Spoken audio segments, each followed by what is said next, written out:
All right, welcome everyone to the Seattle Atheist Church. Atheists, agnostics, skeptics, whatever you like to call yourselves, you're welcome here. At Seattle Atheist Church, we call ourselves an atheist church because you never hear anything supernatural promoted from the podium.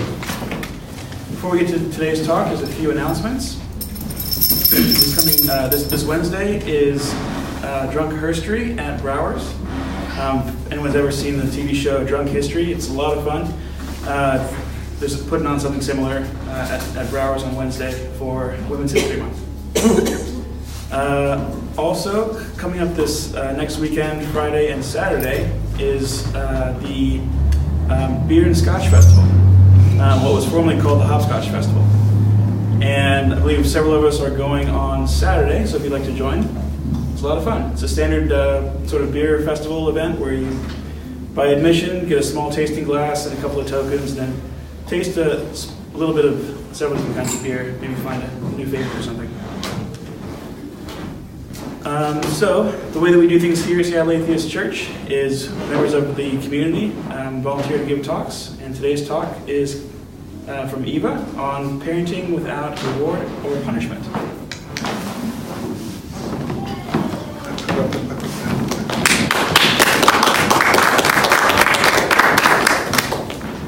Good morning.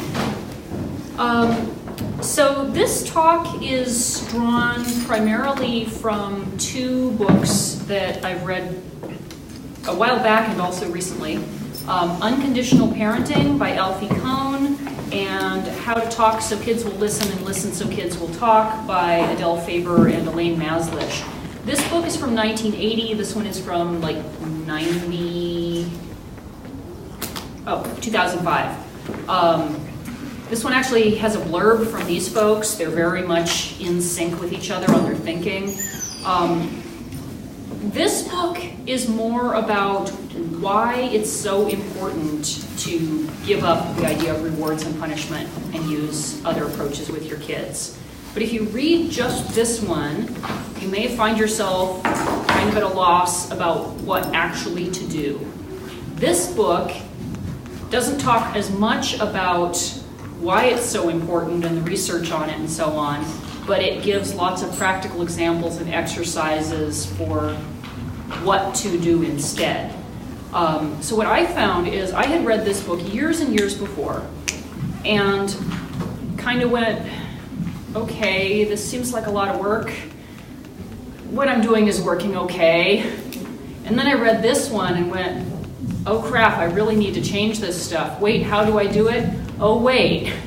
And I put these books together and found that the two of them together are a very convincing new plan. So I wanted to share with you some of what I got out of these books.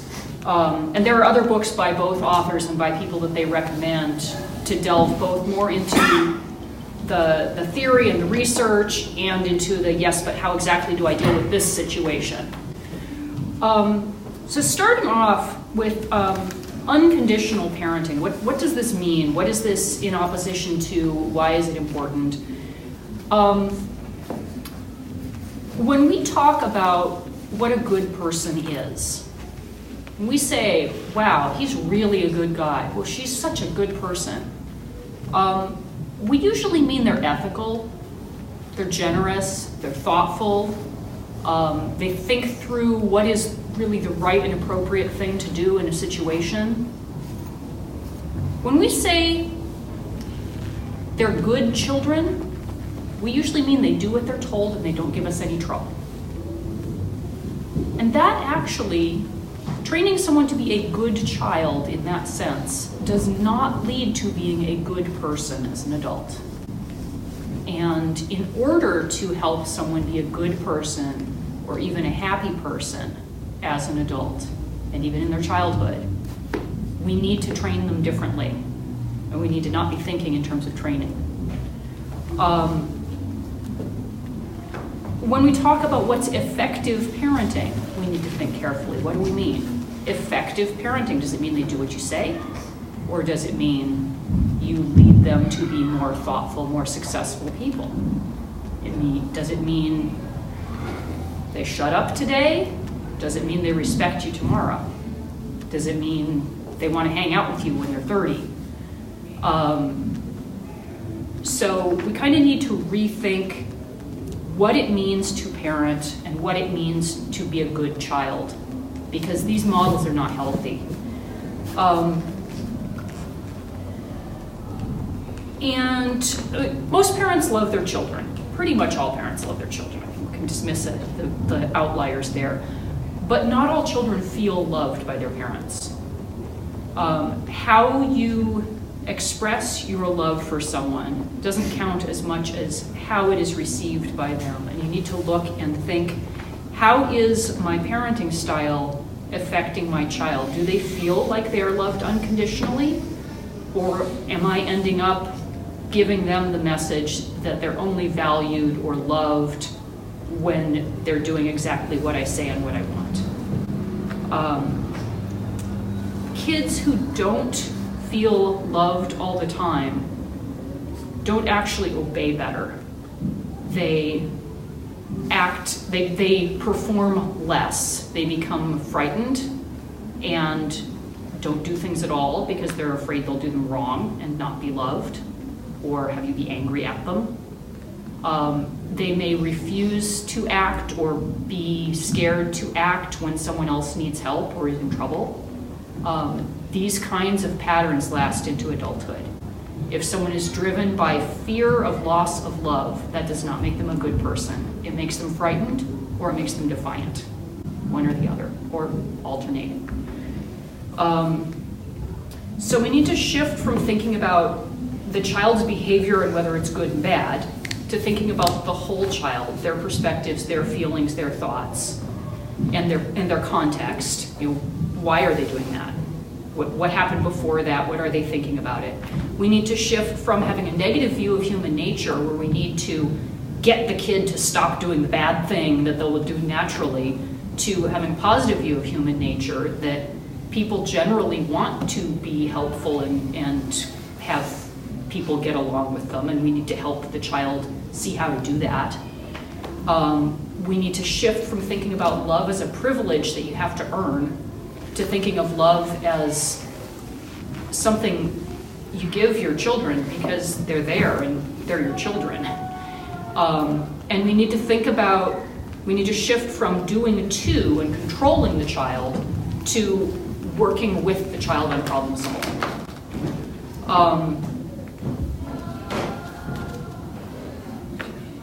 Another thing that conditional love does, besides making them anxious or defiant, it can also cause a child to create a false self.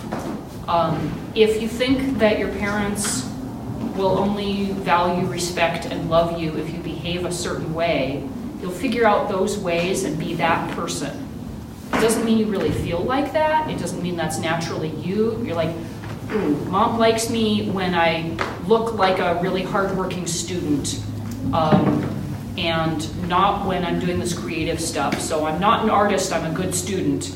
And putting up this false self to be loved. And people can reach adolescence or even adulthood going, I don't actually know who I am. I've just been trying to do this performance so that people will care about me, and at the same time I feel empty and depressed. This stuff actually carries on in really unhelpful ways.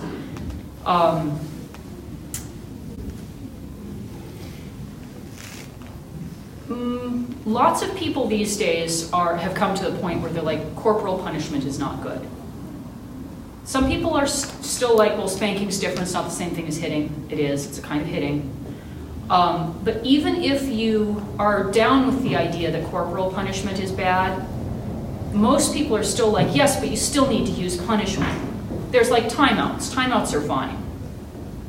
Well, in some ways, timeouts are better. You're not attacking your child with physical violence, but at the same time, what you're actually doing is withdrawing your love from the child.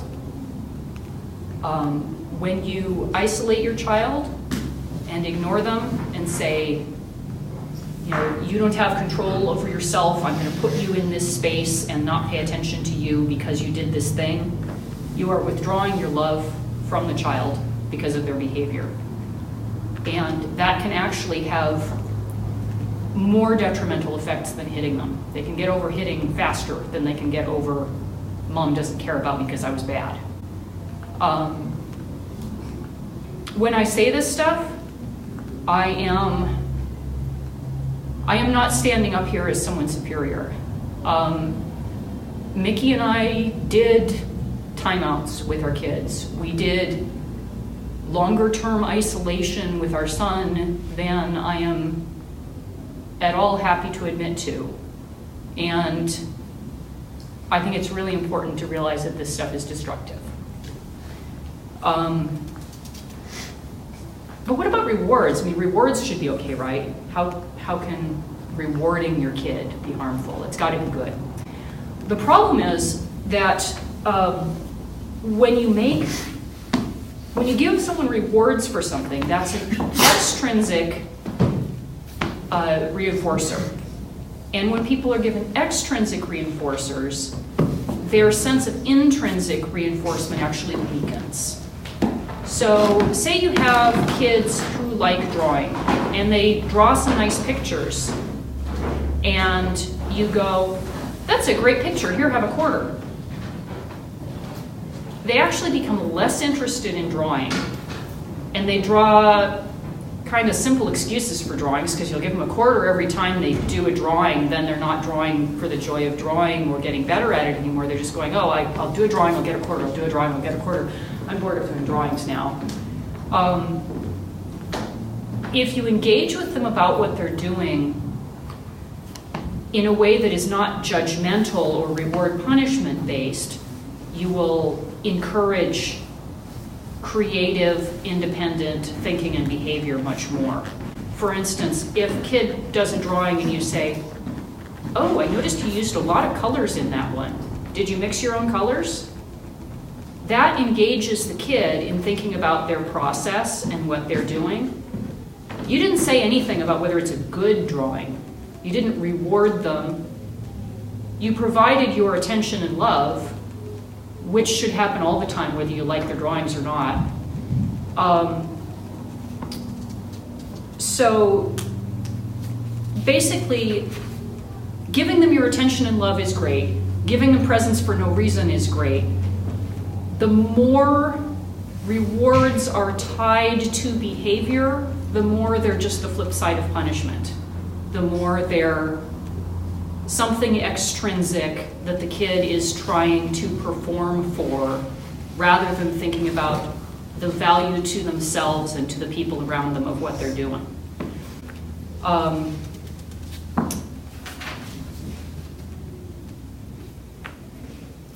Some reasons punishment does not work well. First of all, it makes people mad. When you're mad, you don't think well. I think Brent said that last week. No, it was, who was it? Mark. I think Mark said that, and you said that, actually. When people are mad, they don't think well. So if someone does something you don't like and you punish them, now they're mad at you. They're not thinking about what they might have done wrong. They're just mad at you. It models the use of power, which is not generally the model that you want to be setting an example for your kid with.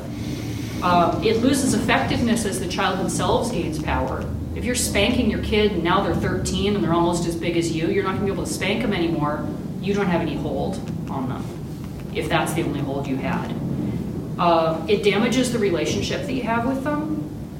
And as I mentioned, it distracts the kid from the point. If the point is their behavior and how it affects those around them, punishing them is a distraction. And it may make them simply more deceptive. It might make them change their behavior, but only when you're looking. And they're likely to be sneaky and do things behind your back, when there's a babysitter, whenever you're paying less attention. And using reward and punishment is fundamentally encouraging self-centered thinking. It damages the child's ethical thought. In order to develop ethics, we need to be able to think about the practical and emotional effects of what we're doing on others and on the world, and even on ourselves. If we're busy thinking about what does this get me, that loses our attention on how did that make this other person feel? How does that leave things for the next person who comes along? So we need to stop using the control tactics, whether they're reward or punishment. I mean, there's a gradation of, you know, beating your kid to spanking them once in a while, to timeouts, to scolding them a little, to tangible rewards, to praise, but it's all control tactics. And we need to get out of the business of control tactics because that's not how you learn to be a good person. So how do you learn to be a good person? It's not a matter of finding the middle ground in these tactics. We need a completely different approach. So what we need is ways to acknowledge the child's feelings, discover and acknowledge the child's thinking, and encourage them to look at how other people feel in the situation, alternatives to the way they're acting that might work better, help them figure out some choices and find solutions that are acceptable to everyone involved. This is kind of a daunting bunch of stuff, and it can be really time-consuming and really tiring. You know what else is tiring? Yelling at a kid the same thing over and over and over again every single frickin' day, and it never does any good. That's exhausting. So this is kind of a greater investment for greater return, rather than doing the easy thing and having it not really work over and over. So here are some principles of unconditional parenting. Fundamentally, instead of thinking about how do I get my kid to obey, I think, what does my kid need and how can I meet those needs? And how can I take my kids seriously and help them do a thing that will be helpful and positive? So here are some principles of unconditional parenting. Be reflective. Think about what you're doing. Think about what they may be thinking. Reconsider your requests. Maybe you're actually being unreasonable. Maybe you don't need to say no this time. Keep your eye on your long-term goals. Is it really important that they pick that thing up this second? Or is it more important that they not be pissed at you for the rest of the day or the rest of their childhood? So think about how what you're doing now is going to shape their thinking and feeling in the long term. Put the relationship first. Don't just change what you're doing, but change how you're thinking about it. It's generally better to do less of the talking and more of the listening to what your child is thinking and feeling. This principle here, attribute to children the best possible motive consistent with the facts. Honestly, this is a universal principle. You should do this all the time for everybody. Attribute to children the best possible motive consistent with the facts. Don't assume they're just trying to annoy you. Don't assume they're manipulative little jerks. Figure out what they could be going for that is the most positive interpretation you could make. This may take some thinking. Sometimes they do something that is so obviously, intentionally provocative that you're like, obviously they're just trying to annoy me. Well, did they know that would annoy you? Are they so desperate for attention that even annoying you is better than having no attention? Are they just flailing because they're so tired and overwrought that they can't figure out what to do? There's usually some more positive interpretation you can come up with than the negative one you start off with when you're thinking that. And if you can think of one, you can usually think of several. And if you can think of several, you can usually realize that at least one of them is probably more plausible than the most negative one.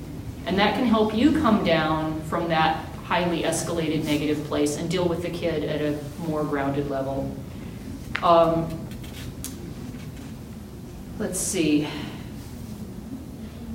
I like this line a lot. People don't get better at coping with unhappiness because they were deliberately made unhappy when they were young. That's kind of a counter to the idea, well, I have to teach my kids that life is not always fair. No, they're going to figure that out. They will have plenty of opportunities to learn that life is not fair. What they need to learn from you is that you do your best to make it nice.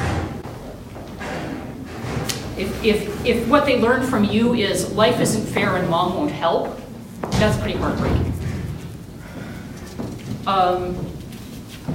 So you want to minimize your criticisms, the number, the scope, the intensity. Look for alternatives. Try stating what you see. Oh, I see the towels are lying on the bathroom floor. Pointing out the effects of the behavior. They're probably going to get moldy, or someone might slip on them. Or they're not going to get washed. We won't have them for next time. There are practical effects of. If something is actually an undesirable behavior, then there are reasons why it's an undesirable behavior. We're atheists. We don't believe these rules are handed down from God, so there should be logical reasons. And ask what the child could do instead. If the kid is doing something that you don't like, say, what could you do to make this situation better? If a child is acting out for attention, this is not mysterious and stupid. Children need attention. So the best thing to do is make sure they have it all the time, so that they're not so desperate for it that they try to get bad attention by acting badly. If they can have your attention just by asking for your attention, they're less likely to do something drastic for it. Also, as far as timeouts as a time to calm down and think, that's fine as long as the child is offered the control of it rather than it being an isolation sentence. You can also take time out for yourself. You could say, I'm too mad to talk about this right now. I'll come back when I can. Or I'll check back in with you in 10 minutes or whatever. Because there are times when you're just too mad and you're going to say something you regret. It is just fine to give yourself a timeout to calm down.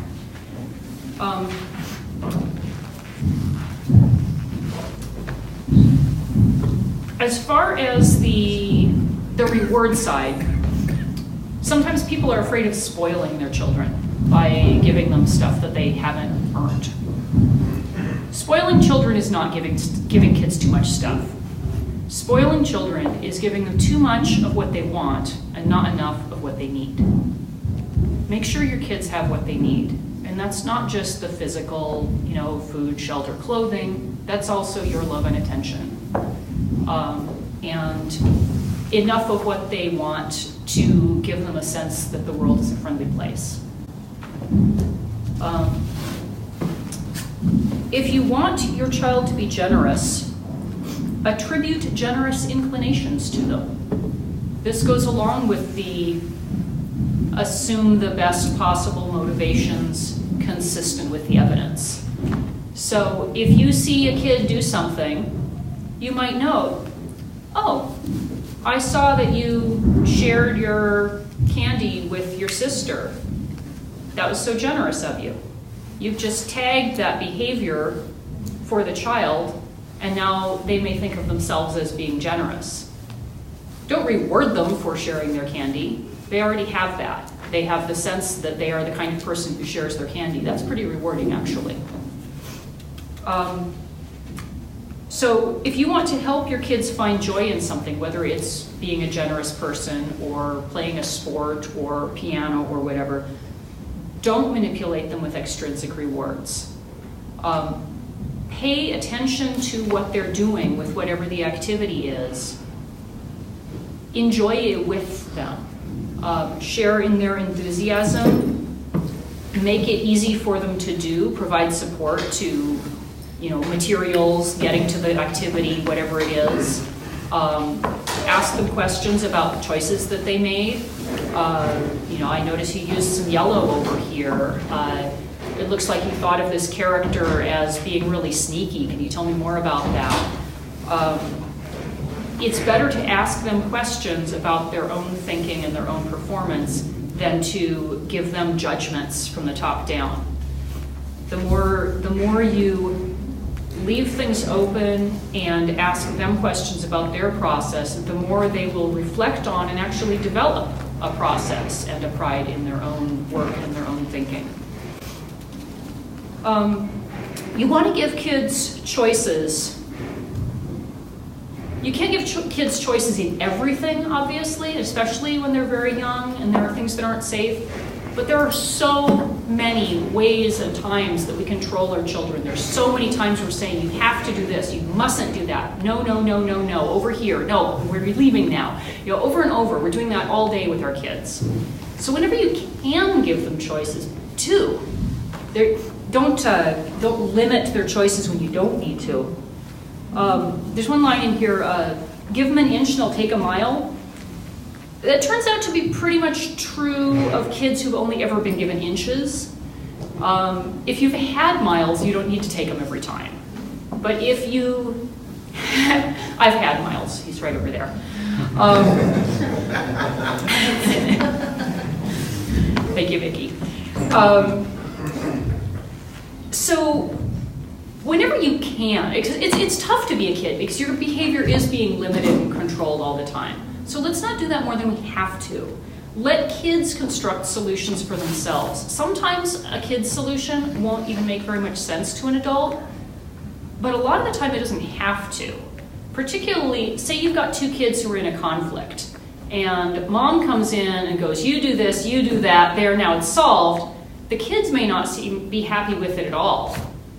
If you help them work out a solution themselves, it might not make any sense to you, but if they're happy with it and are no longer in conflict, that's the objective. And more than that immediate objective, they've had practice in collaborative problem solving, which is far more valuable than the particular instance of getting them to shut up and stop bothering you. So if you have to get a kid to do something they don't want to, try to use the least intrusive strategy. Be honest about why. Don't do this because it really drives me crazy hearing that noise. Or, I'm sorry, but we just don't have time today because we have to get to this appointment. And if you get that out, then it'll take too long to put away. Explain the rationale. Sometimes you can turn it into a game and make whatever has to happen more fun. And give them choices about how to do it. If they have to do the thing, let them decide which order to do it in. Let them decide which process to use. So you can think of a few ideas and have your kid pick one, or you can even have them generate ideas and then you can pick something that you can go along with. This problem-solving approach is used in our kids' Montessori classroom as well.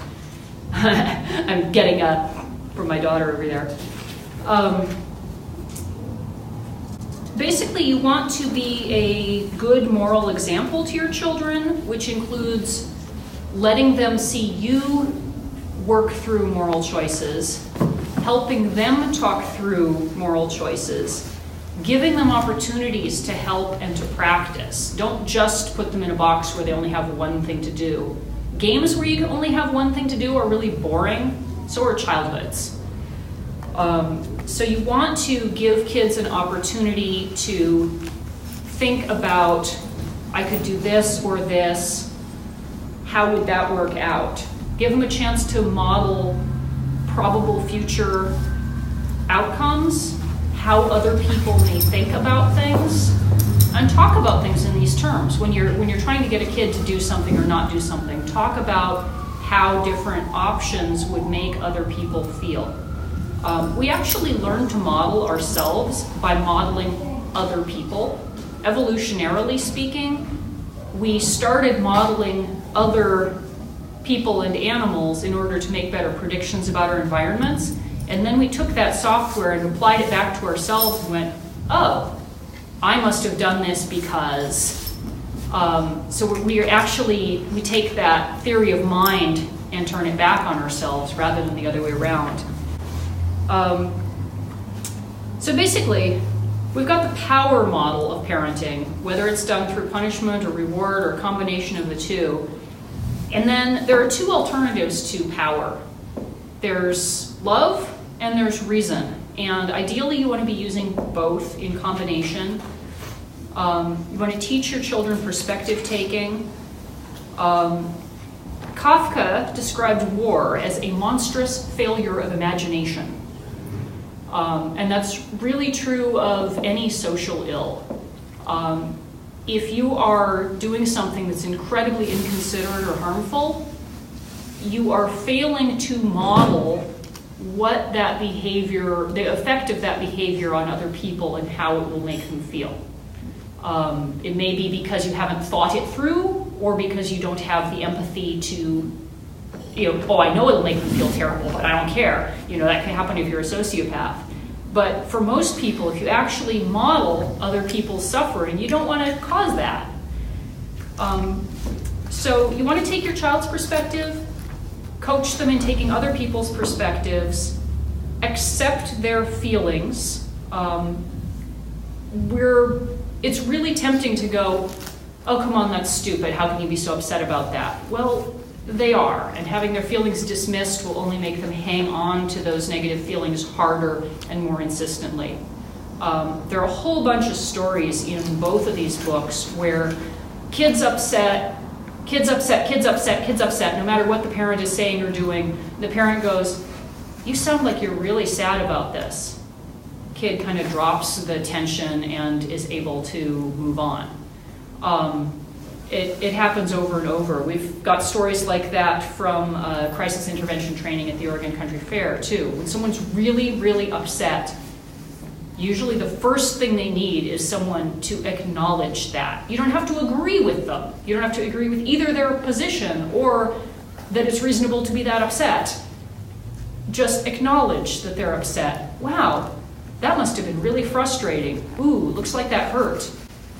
It doesn't even take very much, but it takes avoiding the temptation of jumping to a solution, a criticism, a dismissal, a lecture, all these reactions that we have to someone's apparently excessive negative emotion. We want to push it away. We have to go, oh, look at that. You're upset. First. If you want to have a happy family, you'd better be prepared to permit the expression of a lot of unhappiness. I liked that line a whole lot too, because you don't get happy by insisting people be happy, or by insisting they not be angry or sad or scared. You get happy people by going, it's okay to be angry or sad or scared. Now, what would you like to do to solve the problem?